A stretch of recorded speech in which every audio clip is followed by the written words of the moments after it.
If you were able to walk into a room, confident that you would be well received, seen, heard, and appreciated by others, and all it took was a few changes in how you navigate your everyday relationships, would you be willing to make those changes?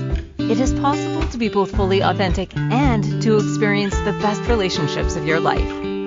Now, here is the host of Navigating Complicated Relationships with behavior expert Mikki Gaffen Stone.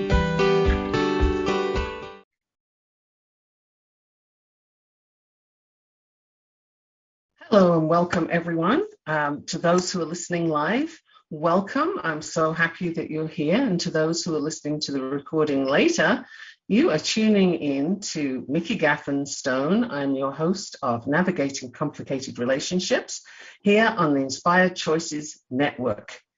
Today's episode is all about better boundaries for better relationships. But before I get into that, I'd like to introduce myself to you and just to sort of give you an idea of who I am, where I'm coming from. So I have a background of a lot of travel, a lot of different sort of studies and experience, and I'm a board certified behavior analyst. Plus, I use human design as a foundation for pretty much all of my work because it's just that good. So are your relationships at home or at work a struggle? Do you find that people are crossing the line in their interactions with you? Do they ignore it when you say no to something? Do they pay attention when you're asking them to, listen to you?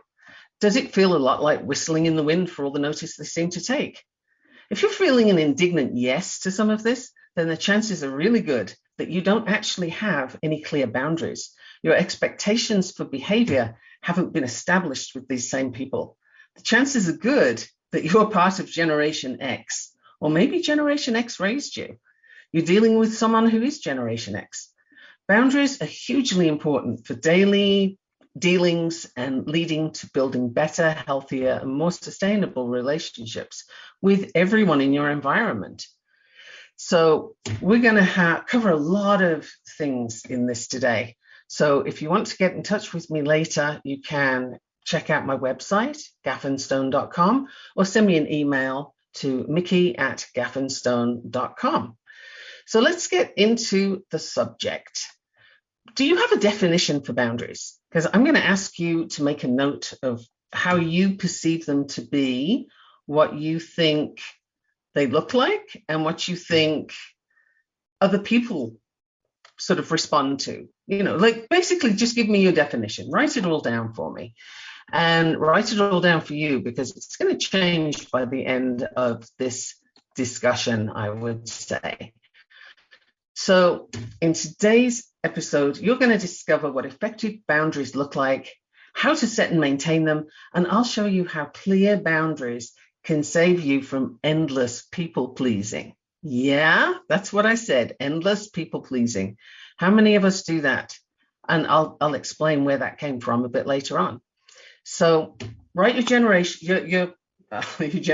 definition down, and I'm going to go into the Generation X piece for a minute. So if you are Generation X, you already know this, but you were raised kind of feral, right? You got your door key, you got yourself breakfast, you got to school, you got home, and the only real instructions were do your homework, don't burn the house down. So there were expectations for what you got done during the day. There were expectations for how you showed up. But the chances are very good that you weren't given any how-tos, you weren't given the instructions, and you certainly weren't given any boundaries. Now, I'm not down on boomers, okay? Let me make that really clear, because boomers, their parents were coming from a place of depression, war, all kinds of terrible things that they experienced a lot of lack. So boundaries probably weren't very high on their list of things to do. So we have a few generations now where boundaries just haven't been properly implemented, properly defined. And the further we get away from them, the more troubles we're having socially. So boundary malfunctions get in the way of just about every relationship you have. And I'll be explaining this in more detail. But have you got your definition written down now? Because we're going into some details here. Now, some people think that the definition of a boundary is when somebody's pushed you too far and you say, right, that's enough, we're not doing that anymore. But that is no chance whatsoever for success, because you haven't communicated with them what you will and won't accept. So if you're not clear on what you will and won't accept in any given interaction, then you can't really expect the other person to do any better than that. I have worked with a family where the dad wants to be the buddy of the child. You know, he wants to be pals, he wants to hang out. But the thing is, the little guy is still learning what is and isn't okay. And so he, of course, pushes and pushes and pushes. And at some point, he'll cross the line. And then they go into a familiar loop of parent gets annoyed, child pushes more buttons, they end up in a big argument, and somebody has to have a timeout, perhaps even both of them. And what happened in that scenario is there were no boundaries set. There was no expressed, clearly defined expectation, and there were no consequences expressed for crossing that boundary. Now, consequences are an interesting thing. A lot of people confuse consequences and punishment, and those two things are very, very different, or they can be. Punishment is something that reduces the future occurrence of a behavior, and it's not necessarily the intent of what you do. For example, if you're giving a child praise and that child doesn't like praise, some kids don't, then you're actually putting them off doing that behavior again. It is in effect punishment. So punishments are not about the intent, they're about the effect. It stops the behavior from happening again. Now, you might want that, but consequences are more closely tied to the behavior, to the boundary crossing that just occurred.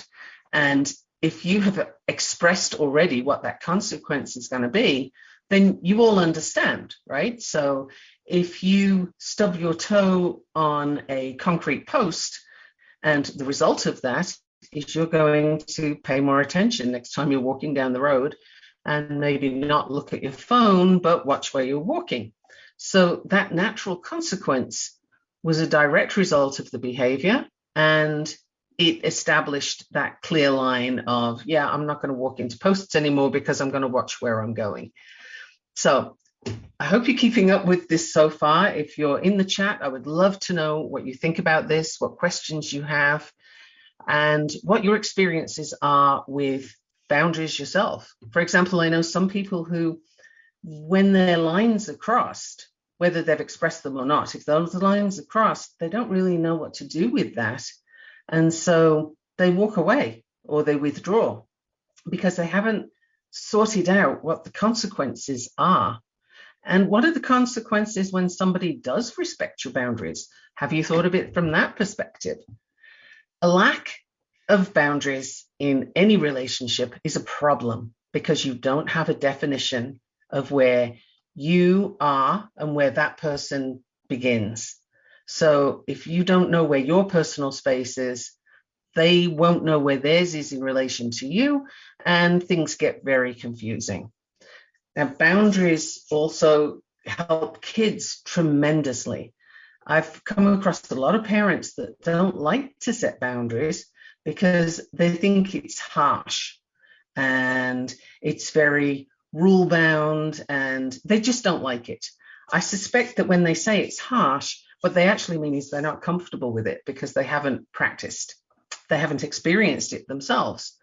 But when a child knows their boundaries, when they know what the rules are and how they can, be flexible within them, then they get a sense of safety, because it's like having walls around you. If you're in a storm, you want to be in a building with solid walls, maybe even in the basement with solid walls, but you want to know that you're protected. And that's what boundaries do in relationships as well. So for kids, they have a sense of safety. They know where they are. And if those boundaries are held, and this is a huge piece coming up later, but if those boundaries are held firmly, then that child feels more and more secure. And when a child is secure, they can go and explore more. They can learn more because they don't have to spend their time testing those boundaries. And that leads me very nicely to how kids do test boundaries. Why, when you've said, hey, this is what you can do, and this is, you can't do these things, and so on and so forth, why do they then go and push the buttons? Why are they prodding those boundaries?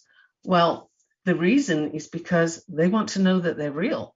They want to know that they can be safe within those boundaries, and that they really are secure there, so that once they've established that, they can go and explore. And if they're sort of exploring and then they suddenly, something has them feel a little uncomfortable or concerned, they might run back and sort of prod those boundaries again to make sure they're still there. What happens when I do this? Is it still here?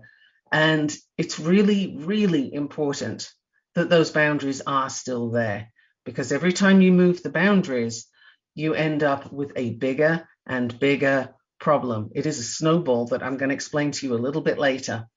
But it's so important to figure out that you're going to keep those boundaries. So what is important to you? I suggest that you look at your values, look at what you will and won't accept personally, what you will and won't accept sort of in conjunction with the other person, and really be clear on that with yourself. Because if you're not clear on it with yourself, you can't hope to be clear with the other person. And that goes for whether it's a colleague, a child, a partner, any situation at all where you have interactions.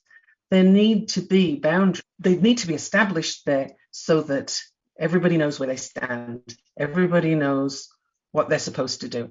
You know, if you go into a workplace and nobody's actually told you where your desk is or what you need to do when you sit there, then really, what are you what are you going to do with your time? You might go off and get a coffee and be really nervous that you're, in the wrong place, doing the wrong thing. How would you know? Nobody told you what you needed to do. Nobody gave you any parameters or boundaries for that job. So it's important in every area, so many places, and I have so much more to tell you about that. But we do have a break coming up. So after the break, I'm going to get into how the sense of success comes from meeting expectations, which comes from knowing what they are, and how you can reduce stress. And we're going to look into some examples of where boundaries are problematic when they're not clear or when they're completely absent, which honestly is happening more and more these days. So I look forward to seeing you after the break. Don't go away anywhere. I'm right here. Jump into the chat if you'd like to ask questions, and I'll see you in a minute. What if your relationships could be a source of delight instead of a source of struggle? In a world where human interactions are anything but straightforward, tuning in to Navigating Complicated Relationships with behavior expert Mikki Gaffen Stone will offer you insights, tools, and a whole new level of understanding for you to use right now. Listen for Navigating Complicated Relationships with Mikki Gaffen Stone, Wednesdays at 12 p.m. Eastern, 11 a.m. Central, 10 a.m. Mountain, 9 a.m. Pacific on InspiredChoicesNetwork.com.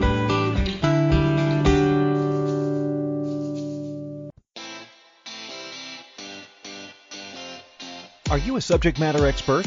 Are you here to share your expertise with an audience waiting to hear from you in only the way you can deliver? Are you ready to have your voice amplified across the airwaves? Inspired Choices Network has a global radio platform streaming to millions of people across the world. Professionally produced and supported by an accomplished team every step of the way, you can broadcast from anywhere in the world, knowing your voice matters, and we ensure it is delivered with ease and efficiency. Eager to hear your message, the world awaits. Contact us today to become an Inspired Choices Network radio host. Email becomeahost@inspiredchoicesnetwork.com. This is Navigating Complicated Relationships with Mikki Gaffen Stone. To participate in the program, join the live studio audience in our chat room at inspiredchoicesnetwork.com. You can also send an email to Mikki@gaffenstone.com. Now back to the program. Welcome back, everyone. I am Mikki Gaffen Stone, and you are listening to Navigating Complicated Relationships on Inspired Choices Network. You can find me at my website. It's my virtual happy space, and that is gaffenstone.com, or you can email me at Mikki@gaffenstone.com, and you can find me on social media. Just look up my name, and there I'll be on LinkedIn, Facebook, and Instagram. So before the break, I mentioned that we now have a few generations, boomers. They really haven't had much experience with boundaries. And the further we move on in time, the less experience there is with boundaries. Like, we're getting further and further away from it. But a lack of boundaries in any relationship is a problem, because if you don't have a definition of where you end and the other person begins, things get muddy in a hurry, and it just cannot go well. Think about it and think of your own experiences there. So if you do have your boundaries set, let's just jump forward for a moment and assume that you've got these amazing boundaries, you're really clear, and you've told the other person, this is what it looks like, this is what I expect, and this is what happens if those boundaries are crossed, right? You've given them this clear instruction manual for how your boundaries look. But what happens then if you just think, oh, well, just this once. I don't have to do it just this once, right? Because maintaining boundaries can feel like a lot of work when you haven't done it before. It's a new skill, and it's something that people talk about, but they don't actually have that definition. So I hope you're working on yours right now on that notepad. So make sure you've got that ready, because I'm going to be dropping some gems here, and I'm going to tell you about one of my favorite things in behavior analysis. But before we get to that, kids, let's go back to them for a minute. Now, kids learn to people please very, very early on. And you might sort of think, well, no, I didn't do any of that to my kid, but chances are really, really good that you did. And I'll explain some examples. When your child's little and you go to the mall and you want your kid to sit on Santa's lap for a photo, does the child say, oh, yeah, I'd love to? Or do they, maybe cry and not want to go there? So when the child is saying no and the parent says, yes, you will, I want that photo, and they sit you down on Santa's lap, your privacy as a child has just been invaded. Your personal autonomy has been blown up, and the message you get, even as that little toddler, is your wishes are not important compared to that of an adult. That's the first message. Now imagine there's someone I know who their child instinctively didn't like their grandmother. Now, I'm making no judgment on that. When a child has these instincts, that's what they got. Go with it. So when the child would infrequently see this grandparent, they would say, I don't want to hug. I don't want to hug. Now, what do you do with that? And initially, the parent, before working with me, would, of course, make the child give grandma a hug, because that's the expectation. You want to look like you're being a good parent. You want to feel like you're being a good parent. And that means meeting expectations, the expectations of the adult. But again, if you take that child and have them hug the person they don't want to hug, or, kiss this person goodbye, or something like that, then you are again telling them that their personal space is not that important, that what they want to do with their bodies, as in keep them to themselves, is not a thing. It's not significant. The adult, who should be old enough to accept no, is not able to accept no, so the child has to be inconvenienced at minimal and set on the path to people pleasing at most, right? And so if you think about different examples, think of your own examples from your own childhood, where you've had to be in company with somebody that you didn't want to be. You've had to be too close to them and you didn't want to be, but everybody expected this of you. This is something you're learning. It's teaching you where you belong in the world and who has rights over you. This is where people pleasing begins. So if you'd like the answer to what we did so that that didn't keep happening for this child, the plan was work out a game plan for when you see grandma. This is what you're going to say. Parent, this is what you're going to say to back up the child, and then have an escape plan. And there was also a sort of signal where the child could squeeze mom's hand a couple of times to let her know he wasn't comfortable, because then the child learns they can trust you and they can trust this important adult in their life. So that's a whole thing just about kids and parents, adults not respecting boundary pleaser. If you respect their boundaries, then they turn into someone who knows they can trust their parents. It's a big difference for a relatively small action, don't you think? It's you might not think that just making your kids say goodbye to grandma when they don't want to is such a big deal. So boundaries are also an issue when there's bullying. Obviously, there's boundaries being crossed there. Somebody's getting in someone else's personal space, and they have no sort of concrete rules for how far they can go with what they say or what they do. Another example is, by the way, before I move on, bullying in school, work, or at home, any of those places, right?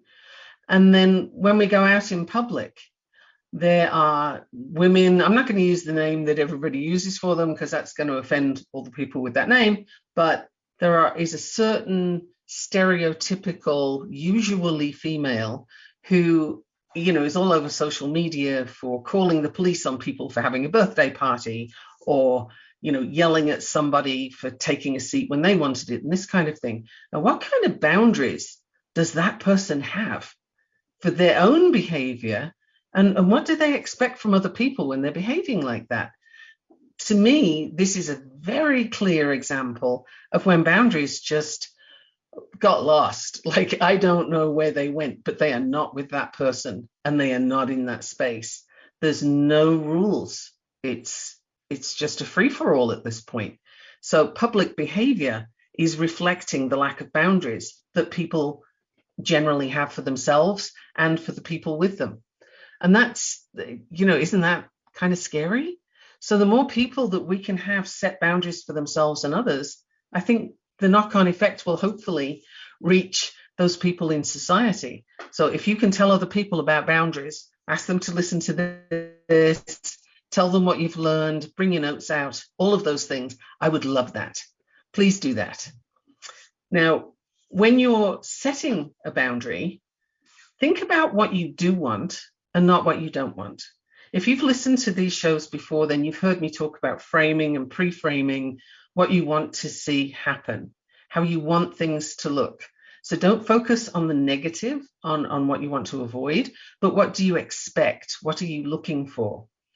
And using kids again, because they're really easy to use for examples, when you take a child to the grocery store and they start with the whole, I want candy. Parent says no. You know, I think every parent's done this at some point. And the child really wants candy, and they've got all day for this, right? They have a thing they want, and they've got all day to try and set any. They can test it.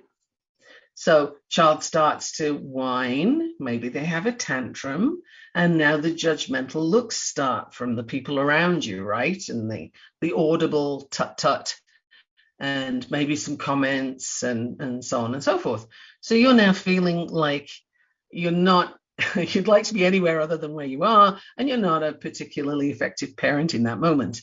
All these feelings sort of come crashing in. So you just want it to stop. Okay, kid, here, have the candy. Don't do this to me again. Don't ask this again. We're going home. I'm not happy with you, kind of thing, right? So that whole scenario happens. Now, what the child gets from this is, oh, okay, so next time I want this thing, this is the behavior I do to get it. Now, this is not a conscious thing on the part of the child. They're not intentionally doing it. They're not plotting against you. It's subconscious, but they understand. They have learned from what you've taught them that pushing in that way will get them what they're looking for. So the next time you go to the store and you are full of resolve, doesn't matter who glares at you, you're not giving this kid candy, it's dinner time soon. Okay, so you get to the same place, same sort of scenario, and it sets the child thinking, oh yeah, candy, I'd love some of that. So they start. They go very quickly through the whining to the tantrum because, the whining didn't work last time, so they move forward quickly. And they get to that place where last time you gave in. But this time you have resolve. Okay, this time you're ready. So the child's like, oh, that's not working now. Okay, I'll up the ante. So then they start, emptying the shelves or kicking the old lady in front of you or something.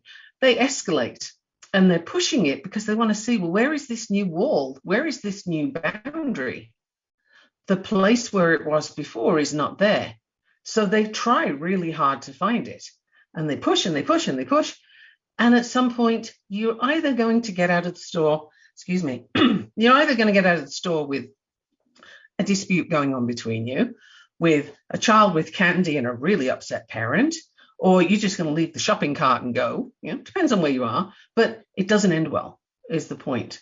And if you do give in and give the candy, you just moved the bar. You just moved the barrier. So what happens next time you go to the store? Well, you now have a new line in the sand for this child to go to.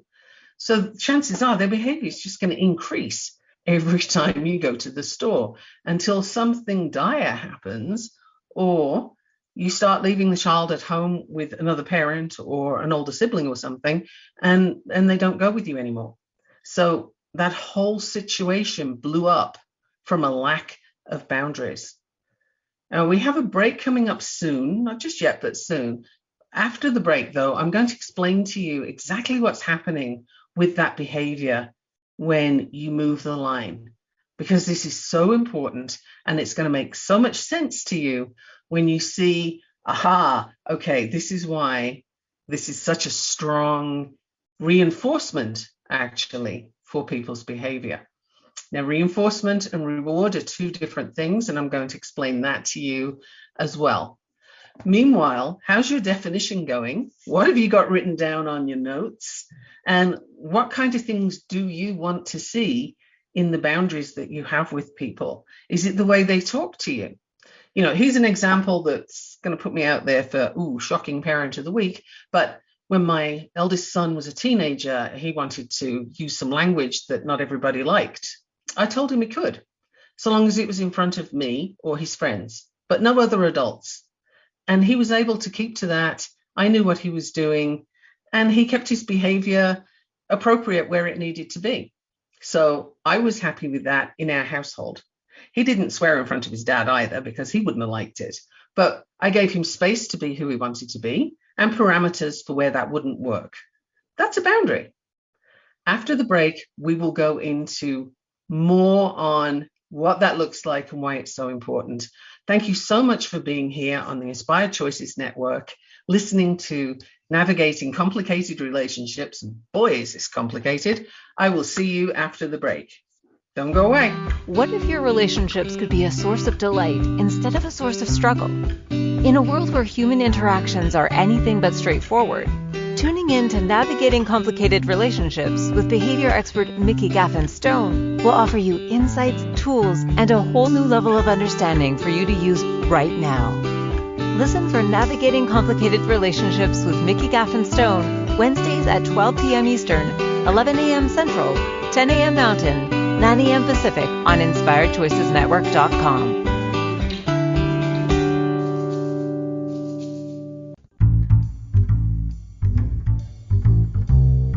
How wonderful would it be to carry your favorite Inspired Choices Network host with you throughout your day? Well, now you can. Inspired Choices Network now has its very own mobile app. Our free app offers live streaming shows, along with thousands of podcasts and TV episodes. Our shows cover a wide variety of topics. Whether you're waking up with us, carrying us through the day, and taking us to bed with you, we're always here for you to enjoy. We're easy to find. Just search for Inspired Choices Network in the Apple App Store or Google Play Store. This is Navigating Complicated Relationships with Mikki Gaffen Stone. To participate in the program, join the live studio audience in our chat room at inspiredchoicesnetwork.com. You can also send an email to Mikki@gaffenstone.com.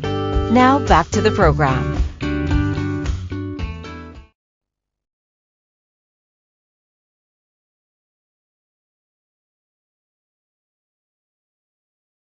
Welcome back, everyone. I'm so glad you're still in complicated relationships. And today we're talking about building better boundaries for better relationships.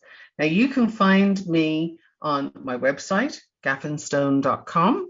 You can find me on social media, and you can email me at Mikki@gaffenstone.com. And I would love you to do that. I also have an email list, so please do sign up for that. You can sign up from my website. You can find it on my social media. And I enjoy doing the emails. I send one a week, and they're just kind of short and fun. So if you want to sign up for that, please do. And coming up in my business soon is a little program. I say little because I don't want to make it too big, too many people, but should we say a comfortable program for parents to do a group coaching situation where they bring their questions and we do questions and answers, and can develop together this community of parents supporting parents. So if you're interested in that, drop me an email, let me know, and we'll have a talk about what that can look like for you. Okay, so on with maintaining boundaries, building boundaries, and what those look like. Before the break, we were talking about what that it means for children and how important it is, because and right before the break, I was talking about kids in stores and how every time you move that line for how far they can go before you give in, and you're trying your best, okay? Nobody's criticizing you for this. We all go there. But every time you move those boundaries, that behavior gets stronger. Now, in behavior analysis, you ready for this? I'm going to give you the term. It's indiscriminable contingencies. I'll say it once more, and you try that for a tongue twister. Indiscriminable contingencies. And what that means in English is it's a reinforcement that's coming, something high quality that you really want, but you don't know how much of it and you don't know when. And to give you an example that will make this crystal clear, I think, gamblers, they can sit at a slot machine, for example, for like 8 hours in a stuffy room with way too much people, tons of noise, stale air, and they're just sitting there pressing a button. And this machine kind of whirs and clicks in front of them. And they can do this for hours. Now, how on earth do casinos get people to do that? And the answer is indiscriminable contingencies. And what that means is when you're sitting there pressing the button on that slot machine, every now and then you'll get something back. It might be a little bit of money. It might be a decent chunk. You might get a few hundred. You might then get $10, but it's happening at different intervals. You have no idea when this is coming next. So you're just sort of, okay, I know there's going to be something big coming soon. It's, yep, I'm going to get the jackpot. Okay, it's coming. And you keep doing the behavior that's going to get you that result. You know it's coming. You're convinced it's coming. And that is the strongest reinforcement you can have. It reinforces behaviors you want to see, and it reinforces behaviors you don't want to see, like the kid tantruming in the store. And this is why boundaries are so important, because that moving line is something that you can't catch a hold of, but you can be absolutely sure that there's a reward coming at some point. So you're going to keep doing that behavior. This works for someone in the chat said, I learned that in dog training. It's true. Applied behavior analysis works for animals just as well as it works for humans. In fact, cats use it on humans all the time. They train us to give them treats when they want them, and they train us Anyway, that's a whole other subject, but cats have got the training of applied behavior analysis down. So that kind of took me off on a line there. So when you're looking at reward and reinforcement, this is something else I wanted to define for you because people tend to get that confused too.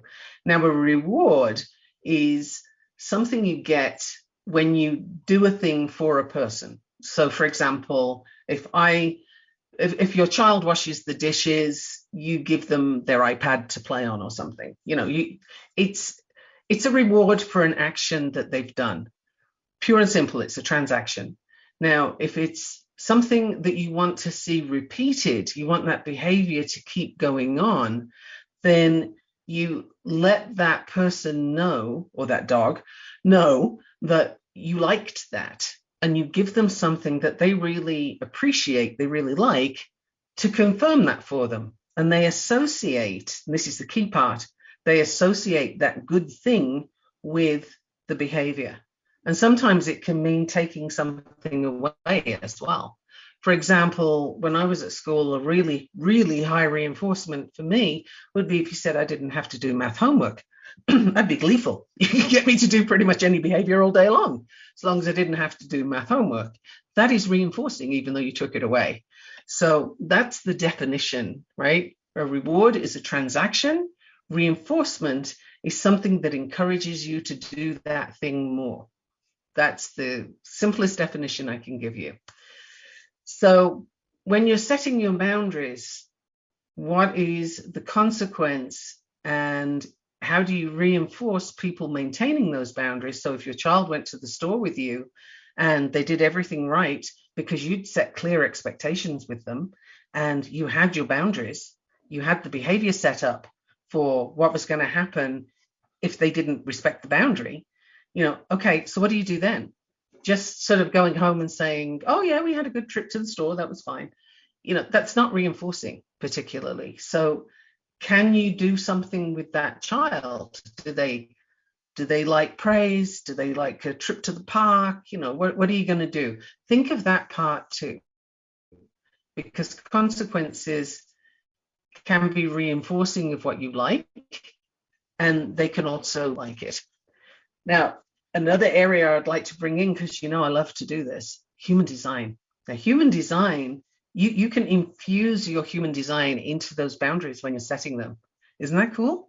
For example, if you're a projector, projectors need to be invited into situations, even into relationships, right?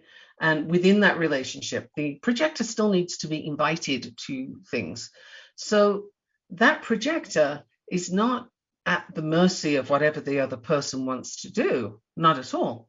They can set their expectations and they can sort of let it be known what they like and they don't like so much. So for example, if you're going to be invited to dinner, or if you anticipate that you are, and you really don't like fast food, well, if you don't want to end up at one of those places, it's a really good idea as a projector to let people know how much you enjoy fine dining. And that would be helpful. You can even say that I don't eat at fast food places because I value my health. That's a pretty strong statement, but you could do it. No reason why not. You're establishing what you will and won't have. Now, a reflector is 1% of the population, and the reflector has so much going on. They absorb everybody's energy. It's got to be exhausting for a reflector. And it's also really important that that reflector is clear on who is allowed in their environment and who isn't. And that when they find someone is, shall we say, not a positive influence, or, has issues that are difficult for the reflector to handle, then they need to get themselves away from that person or get that person away from them. Setting boundaries, setting expectations is one very clear way of doing that. And it also helps the individual to keep their own lines. Will I put up with this behavior? Do I like this behavior? These are questions that are important to answer. Again, if you don't know, how can you expect the other person to maintain your boundaries? You don't really have them. So being clear on that is important. And for a reflector, extra important. You really need to know what you will and won't have in your environment and for how long. And you need to guard your personal space sort of at night before a reflector goes to bed, for example. They need to offload all the energy that they've absorbed time. That's going to be a problem. So there could be a boundary set there, for example. Generators. Yes. 70% of the world's population leaps into the fray way too quickly. Generators respond to opportunities, and they don't tend to do well at waiting. So guess what? The first thing is you have to practice as a generator. Patience, waiting, and not jumping in too soon, because you could be jumping in to a pit instead of a pool. So you need to be careful what you're doing, and you can't be careful if you're jumping too fast. So setting boundaries again for how long you're going to take to make a decision, for example, or you can have a hard and fast rule, aka boundary, on how far somebody can push you on a thing. So I'm thinking right now things like sales calls, right?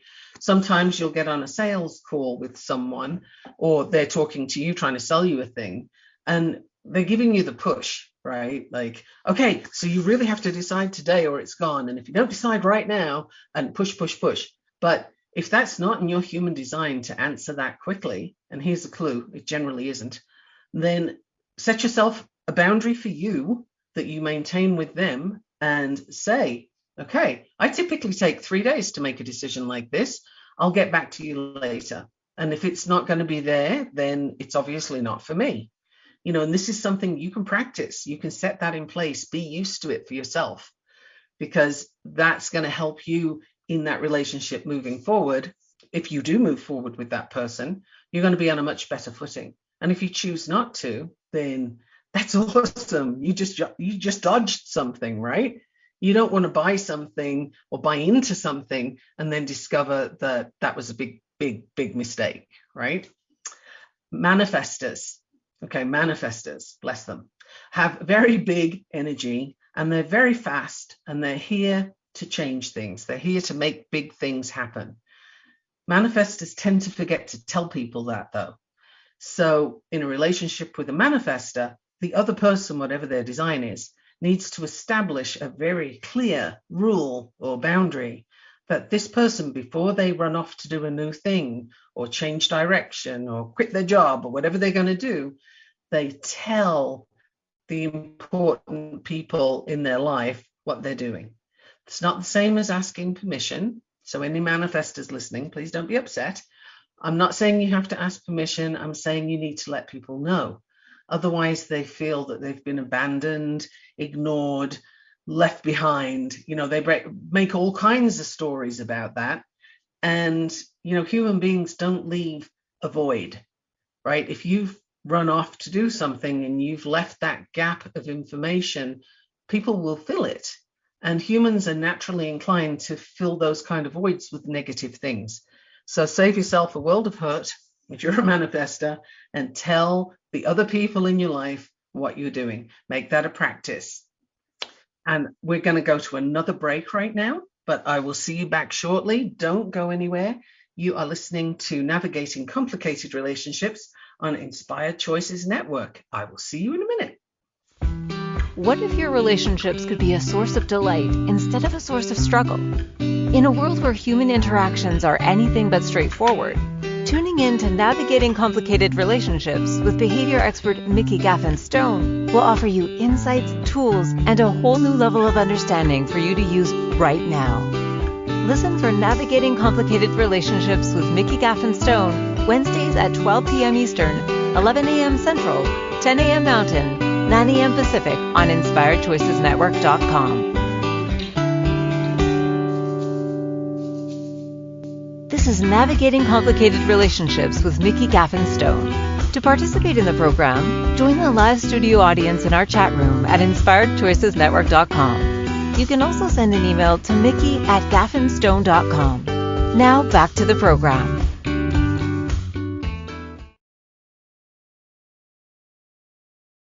Welcome back, everyone.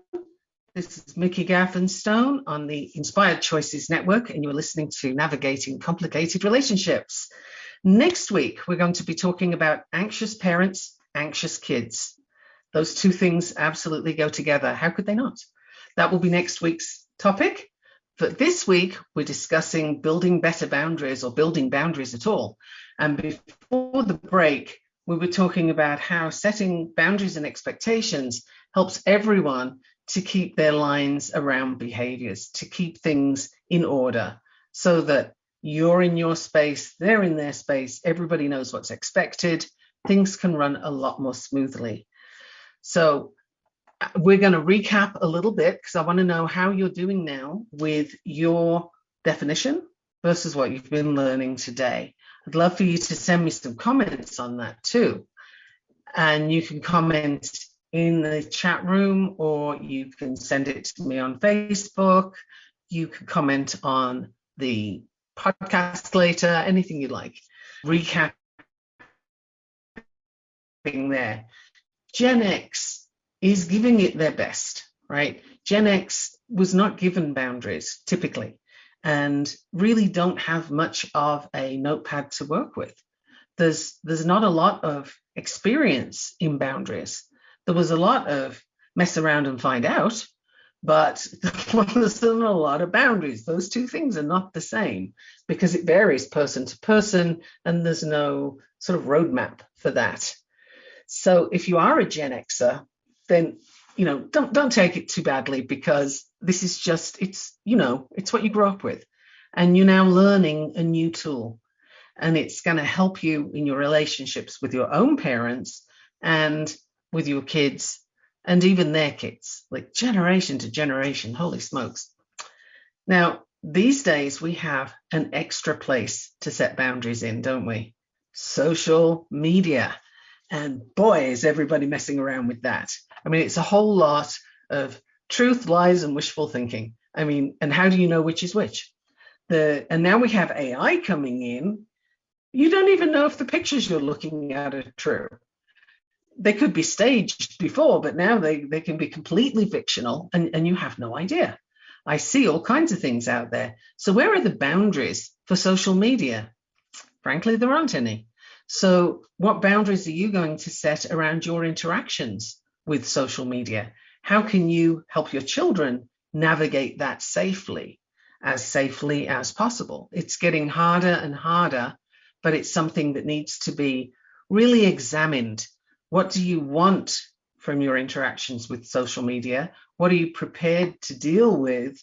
And do you have a response in place when that crosses? So, for example, I get people jumping into my messenger sometimes, and some of those messages are a little weird. And so I have a set thing for that. I politely ask them to stop. And if I get another message like that, they are deleted and blocked, because I don't have bandwidth for that. That's beyond my boundaries. I'm not accepting it. But I do give them the opportunity to stop being silly. So usually. So that's sort of how I operate there. But what do your kids learn? How are they learning to navigate what is true and what isn't? Critical thinking is the cousin to setting boundaries. You have to be able to consider what you're looking at from a different perspective, from a variety of perspectives. And unfortunately, I don't think, which is a pity, because now we need it more than ever. So if you're good at critical thinking, perhaps you could be teaching it to your kids. If you're not in the habit of using critical thinking, maybe start working on it. Find a place where you can practice with other people, examining things from different perspectives. Google different sources, read books on the different sources. Really sort of open up your questioning to what you see so that you can define how you're going to interact with that. That's basically what boundaries are. It's the definition of you, your space, your expectations for how people deal with you, and how you are going to deal with them. It's not a one-way street. It's also, how are you going to show up with that other person? An example in my business of boundaries is when I have an appointment with someone, clients coming for coaching, I will wait 10 minutes. Now, if they're more than 10 minutes late and haven't contacted me to say they're going to be late, then I assume they're not coming, and I leave the call and I get on with other things in my day. So that's a boundary that I have set, and I let people know that when they start working with me, that this is how it's going to go. And I show up on time. So my expectations for this interaction is I will show up on time and I'll be there 100% to work with you. I'll give you my full attention. And I expect that person to show up on time, 100%, and that they are going to give me their attention. And together, we're going to move forward in this amazing coaching journey and get some breakthroughs. Now, can you see how if you don't show up, if you're not fully on board with this, it doesn't work right. You can't get the full value out of what you're doing if you don't meet that expectation. So that boundary is set not as a sort of harshness, but it's actually set to help that client and to help me continue with my day. I have a lot going on and I don't have time to sit there staring at a blank screen. So that particular boundary works for all of us. Now, what kind of boundaries do you have, or that you could think of, that you can start putting in place? Take your time. If you're not typically used to using boundaries, an awful lot of people aren't, then don't rush a day or two, but really spend some time. Think about what you want to see, how you would like that interaction to go. So using the child example in the store, before you go to the store, you tell the child what's happening, what you expect them to do, what you're going to do. You lay out the whole scenario for how that scene is going to go. And then these are the expectations. They know what you expect of them. And you can cover the subject of to have candy or not to have candy and explain to them how that's going to go. Then you've set the expectations rather than just hoping your child behaves themselves. So this is the kind of things, spend some time looking at what you want to see and how you anticipate that going and what the consequences are, good or otherwise. And don't confuse consequences and punishment. Consequences can be great. They can be really good fun. So I invite you to spend some time working on this. Please get back to me and let me know how it goes. Shoot me a message in Messenger. I'll listen to you if you're talking about boundaries. You can send me an email at mikki@gaffenstone.com, and you can contact me through my website. Have a look around on my website. It's my virtual happy space. I enjoy it there. There's lots of freebies too, so go checking out resources and free ebooks and all sorts. Have a look, and I look forward to seeing you again next week when we talk about anxious parents, anxious kids. If you have any questions for that in the meantime, please let me know. I love answering questions. I like to make it relevant for everybody that's listening.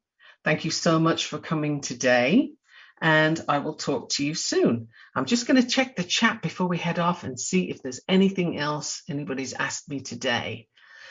So I think we've got people who are ready to make it happen. So let's go. I'll talk to you next week. Thank you for listening to the Navigating Complicated Relationship Show. Mikki returns Wednesdays at 12 p.m. Eastern, 11 a.m. Central, 10 a.m. Mountain, 9 a.m. Pacific on InspiredChoicesNetwork.com. Until then, remember every relationship is a journey, and with the right tools, you can create stronger, more fulfilling connections.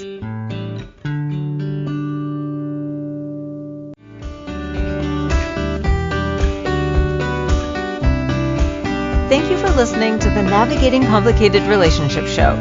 Mikki returns Wednesdays at 12 p.m. Eastern, 11 a.m. Central, 10 a.m. Mountain, 9 a.m. Pacific on InspiredChoicesNetwork.com. Until then, remember every relationship is a journey, and with the right tools, you can create stronger, more fulfilling connections.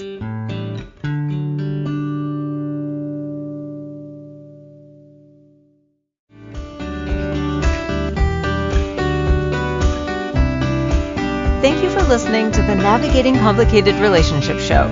Mikki returns Wednesdays at 12 p.m. Eastern, 11 a.m. Central, 10 a.m. Mountain, 9 a.m. Pacific on InspiredChoicesNetwork.com. Until then, remember every relationship is a journey, and with the right tools, you can create stronger, more fulfilling connections.